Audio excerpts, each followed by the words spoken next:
name's Natalie Willis. I'm presenting to you from Little Rock, Arkansas.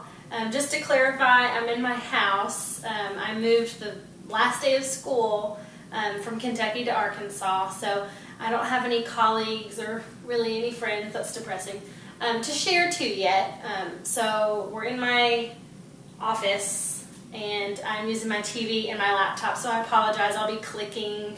It's kind of awkward, but I don't have a remote. So my action research was focused on positive reinforcement in the classroom and also the school building. And I did this for Dr. Baldwin's EDOL 647 summer course for our final. An introduction to this, I am involved in the PBIS team, which stands for Positive Behavior Interventions and Support. And what our job is to reflect on the behavioral kind of status of our school on a monthly basis. And we meet and we look at trends, what are the causes, what might be some solutions for different behavioral problems. We're tasked with determining the root causes of negative behavior, as well as focus a lot of time coming up with interventions for negative behaviors. An area of focus was on the effects of positive reinforcement, using positive reinforcement to motivate students within the classroom and the school building. We found great success in using extrinsic motivation to improve behavior. My purpose has a lot to do with the PBIS team. We have plans to implement several new incentive programs in the coming school year. It's important to know the mindset of our staff in regards to, are they supportive of positive reinforcement? Do they consider it useful? Because consistency is going to be key for overall success. So we really want to know, how our staff feels about it, and will they kind of help us, hold our plan through to success. So to maximize positive behavior increases, all staff must share the same goal. As I started my research, I stumbled upon this quote, and I just thought it was a good way to start off the presentation. If educators try to teach content over disruptive behaviors that manifest themselves in negative ways, learning will not and cannot occur.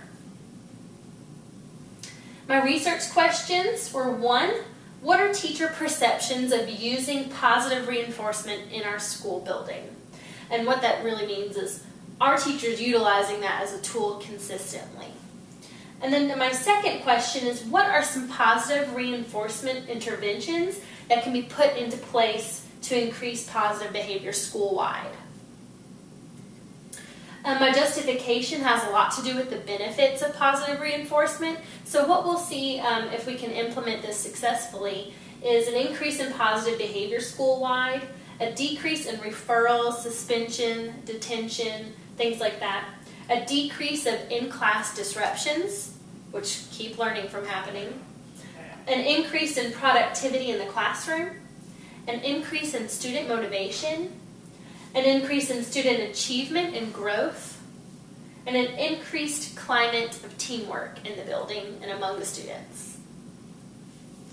So starting with my first research question, just taking a closer look, I'll restate for you, what are teacher perceptions of using positive reinforcement in our school building?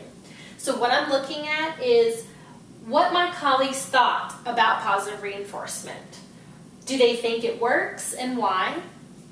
Are they using it consistently in their classroom and out in the building? And what is their perception of based on their responses? So I'll be looking at how they respond to my research question to decide, what their overall opinion is on positive reinforcement.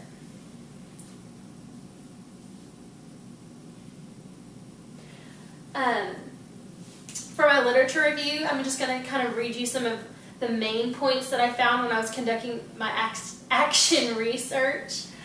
First, for students to be successful in inclusive settings, their classroom behavior must be consistent with the teacher's demands and academic expectations, and must promote their learning and socialization with peers.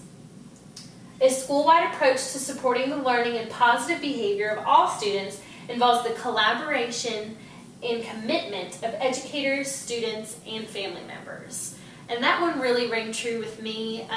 A lot of times we get in our groove and we get our curriculum how we like it, and we just kind of set it on autopilot. We're happy with what we're doing in our classroom, and we think pretty highly of ourselves. I'm guilty of it sometimes. And we aren't using collaboration as a tool. So it's really important that there's some consistency when it comes to positive reinforcement, some sort of system that is school-wide, that every teacher is using in the halls, in their classroom. And you're going to see the most success from that when students are getting really consistent procedures all day, every room they're in, every hallway they're in. And also the support of the family, communicating with mom and dad or grandma, grandpa, whoever they live with, what we expect, what we're doing. We expect their support, and for them to be reinforcing what we teach and what we do at home. More with literature review. Children are highly motivated by the attention of an adult. Don't we all know that? So when a teacher consistently gives attention, praise, or rewards to the behaviors they want to see, it helps children learn which behaviors are valued by the teacher. That was a big struggle for me my first year as a teacher. I was constantly focusing on the negative behaviors and the problems that I wanted to fix, and I was spending too much time during my instruction addressing negative things, when really it's quite the opposite. All of your attention and your efforts should be put into praising good behavior, and even with your naughty students, finding something every day to praise them for. Because, my next point builds on that, reinforcement increases a child's self-esteem by drawing attention to what they're doing well. So you have your high achievers that are wonderful behavior, not a problem. They want to be acknowledged. And your naughty ones that can't hold still, can't stop making noise, can't stop being disruptive, if you start to only speak with them when they're doing something excellent, they're going to realize the attention they're getting and how you value that behavior out of them. So hopefully, if you're consistent with it, you would see progress in the positive direction. Last part of my literature review for my first research question. A widely used, highly effective method for motivating students to engage in positive behaviors is positive reinforcement. What this method is an action is taken or a stimulus is given after a behavior occurs. The action or stimulus increases the rate of the behavior or makes it more likely that the behavior will occur again. Makes sense. You keep rewarding them for doing something, they're going to think, oh, I get a reward for this. Let me continue doing it. Many classroom management systems fail because the reinforcers are not appropriate, not desired by students, or effective. One way to solve this problem is to ask the student's preference via survey. And in my 4 years, which I still consider myself a newbie, I had not thought of that. I'm planning all these rewards and incentives, and I'm thinking, oh yeah, they'll love that. I'll go to the Target dollar spot and I'll get some stickers and some candy and some, school supplies. They'll love it. In my mind, it all works out perfectly, but why not ask the students? If you're trying to motivate them, why not let them choose what's going to motivate them? So give a survey at the beginning of the year. Ask your kids what's going to make them work hard for you. Is it homework passes? Is it cell phone time? Is it listening to music for part of the period? Something like that. So just check it out. It's a simple step that could save you a lot of stress. For my first research question, my participants were sent a survey via SurveyMonkey. It actually came into their email, and they just had to fill it out and press reply, and I got that data right back. And I did a sampling of 15 teachers at my school. The participants ranged in grade level, 6th through 8th grade. They all taught different content areas. There's male and female, as well as different age variety. So I had a good mix of kind of the whole group of my school. Out of the 15 surveys that I sent out, I had 8 respond back, and that is the data that you'll be seeing. I know this is hard to see. I'm going to read it for you. This is the screenshot of my SurveyMonkey survey. So this is what they were sent in their email and what they would have seen. And it is an evaluation, a self-evaluation of positive reinforcement and how they think they use it. So they had 4 options. They could either rate themselves as strongly agreeing to the statement, agreeing, disagreeing, or strongly disagreeing. And it kind of gave me a gauge of how they felt. So the first question is, I use positive reinforcement in my classroom on a regular basis. 2, I reward students for positive behaviors more frequently than I assign consequences for negative behavior. I'm consistent year-long with my own positive rewards procedures. I am more frequently rewarding individual students, or are they more frequently rewarding the entire class for positive behavior? 5, I regularly praise each of my students individually for their positive behavior.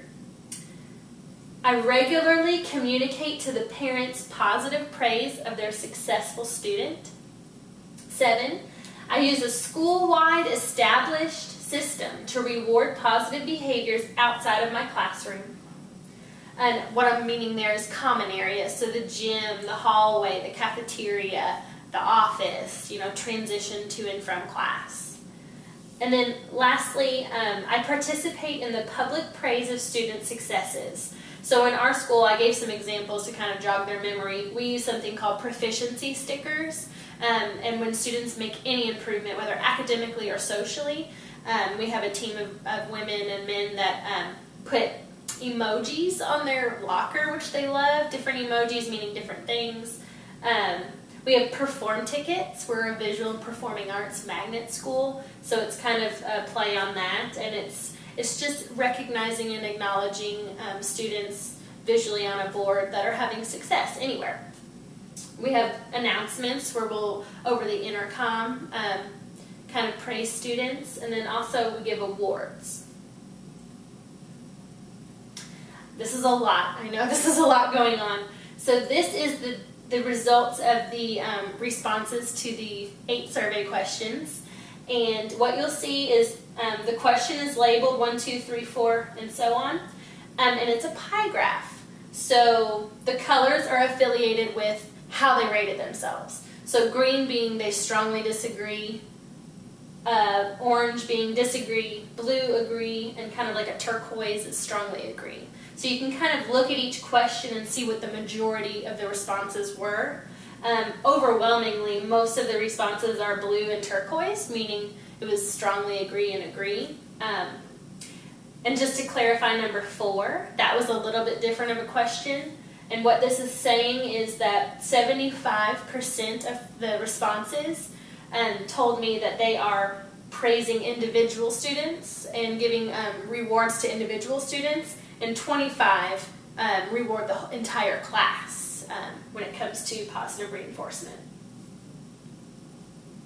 So the results of this data show us that for every question on the survey, over 50% of the responses were either agree or strongly agree. What this tells us is that the majority of my participants view positive reinforcement as an effective and useful tool. I also know that those teachers are using some sort of positive reinforcement consistently in their classrooms. Question number 4 tells us that the majority of participants, 75%, responded that they'll direct positive reinforcement to individuals rather than the entire class. The weakest responses, or areas that did not have a lot of agrees and strongly agrees, were communicating praise home to parents and using a school-wide system for positive reinforcement, which I could almost expect that. I know, and I hope there's more of you out there that think this way. Calling parents and communicating with parents can be such a challenge. We're so often calling for discipline issues that, we don't have time in our day to call just to, praise students, which is sad because we want to communicate when they're being successful, but a lot of times that falls by the wayside with everything else that's on our plate. So I expected that, the communicating with parents to be a weakness. And then the using a school-wide system for positive reinforcement tells me that most teachers kind of rely on their own procedures that they've developed and not really anything that's in place school-wide. So let's take a closer look at my second research question. And just to refresh your memory, what are some interventions that can be put into place to increase positive behavior school-wide? So I used the same sample group of my colleagues to gather feedback on this second question. And what I was looking for was what procedures are they using and what do they find successful when it comes to positive reinforcement? And then what types of rewards work best for motivating their students? So what are they finding that's helping them be successful when it comes to rewarding good behavior? Some key points from my literature review. Key components of positive reinforcement are the rewards students receive. Makes sense? You can use a variety of culturally relevant edible. We all know candy works. Candy is the best bribery, reward, positive reinforcement. We all know that. But they can also be tangible. They can be activities. They can be social and group reinforcers. So those are some ideas that I found when I was conducting my action research on positive reinforcement incentives. Activity reinforcers, which allow students to perform an enjoyable task or activity that interests them, are highly motivating alternatives to tangible things like candy and school supplies and stickers and what have you. This one I put in here because when I was doing some reading, I thought it was funny. I've never heard of this, and I wanted to share it with you. I don't know if any of you out there have heard of this, but one type of positive reinforcement used by many classroom teachers is based on Grandma's Rule. Who would have thought there was something in education called Grandma's Rule? According to this rule, students can do something they like if they complete a less popular task first. For example, a student who works on an assignment for a while can earn the opportunity to work on the computer or iPad. So I'm just kind of restating myself a little bit. The participants for the second question were the same group. I sent them a survey monkey, and it was almost like an open response question. I gave them a prompt and just asked them to respond with their opinion. The participants range, again, in grade level, content taught, gender, and age, and again had 8 out of 15 respond to the survey. This is a screenshot of what they would have gotten in the email. I'm going to read it to you because it's really small. I'm sure you can't see it on the video. It says, "Staff, your input is needed to develop new positive behavior interventions at our school. I'm collecting data to find out what works and what doesn't when it comes to positive reinforcement. Have you found a system that is extremely motivating for students? Please share. Using as much detail as possible, please describe some examples of positive reinforcement you find successful within your classroom. What do you think makes them successful?" And then there's a space where they could type their response and send it straight back to me, and I get to read through them and kind of sift through that data. Our results, what you're looking at here is all of the different types of reinforcement that I got back in the responses. So they're listed here. I'll read them for you. And then what you see across the bottom, these numbers, and then the green bars, that shows you how frequently the participants were mentioning them. So there were 8 people. So for some of them, you can see all 8 participants mentioned that reward or reinforcement. Things like calling home to a parent, perform tickets, math bucks, token economy, classroom dojo, smiling, which is very short here. That's sad. Apparently none of us smile at my school. Verbal praise, classroom jobs, homework passes, activity choice, and classroom lottery.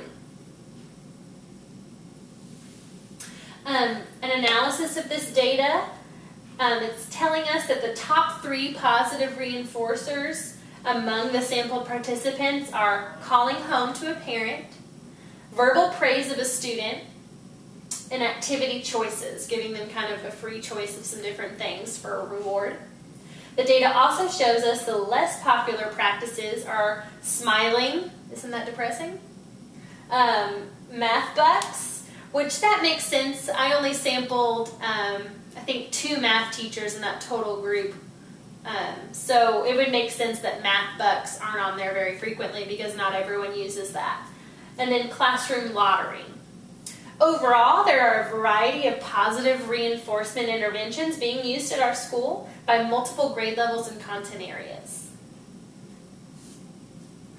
Some follow-up actions that I'm going to kind of implore myself to do with this data. I will be sharing all of this with my PBIS team for the 16-17 school year. You might be thinking, you're not going to be there, you're in Arkansas. But I am going to send them my PowerPoint to view and kind of use as a tool. The opinions of their colleagues is highly important, for buy-in. So it's good things for them to know. I'm going to resend this survey to the whole faculty 3 times next school year. And wherever I do get a job, I'll probably do it there too. But I'm going to do the beginning, the middle, and the end, and kind of keep the data current and see if there's any growth or increases, decreases, see what's happening and how effective we're being. I'll share the data findings with my PLC group.